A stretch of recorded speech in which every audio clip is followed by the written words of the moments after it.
নাস্তার পরে তুই করো কি, একই তো কথা। তা নাস্তার পরে আপনি কি করেন? আচ্ছা, এটা কি ইয়েস বা নট এর কোশ্চেন, ডাব্লিউএস কোশ্চেন।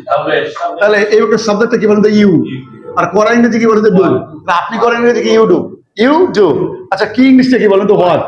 তাহলে যেহেতু জায়গায় ভার্ব আছে, জায়গায় কি আরেকটা ডু হবে, তাহলে what do you do.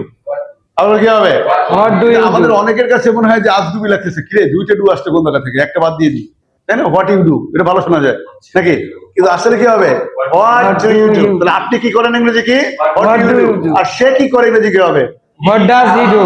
What does he do. আবার বলে কি হবে? What does he do? আবার বলে What does he do? তাহলে আপনি কি করেন ইংরেজি হচ্ছে হোয়াট ডু ইউ ডু, আর সে কি করে ইংরেজি কি হবে? What does he do.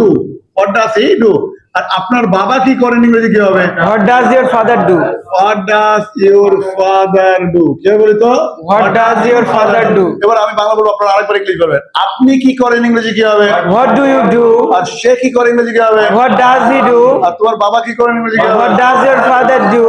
What does your father do. আচ্ছা, আপনি কি করেন ইংরেজি হলো হোয়াট ডু ইউ ডু। কখন বলেন তো? নাস্তার পরে। আচ্ছা, পর ইংরেজি কি বলেন তো? আফটার। আফটার, যেহেতু নাস্তার পরে আফটার ব্রেকফাস্ট দিলে হবে, অথবা নাস্তা করেন ইংরেজি যদি টেক ব্রেকফাস্ট, তাহলে কি হবে?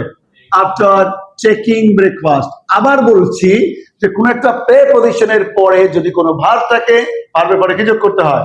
আইএনজি যোগ করতে হয়। তাহলে আফটার ব্রেকফাস্ট দিলে হয়, যেমন নাস্তার পরে, নাস্তা করার পরে দেয় নাই, তাহলে আমরা বললাম সৌন্দর্য বৃদ্ধি করার জন্য বললাম আপনার চেকিং ব্রেকফাস্ট।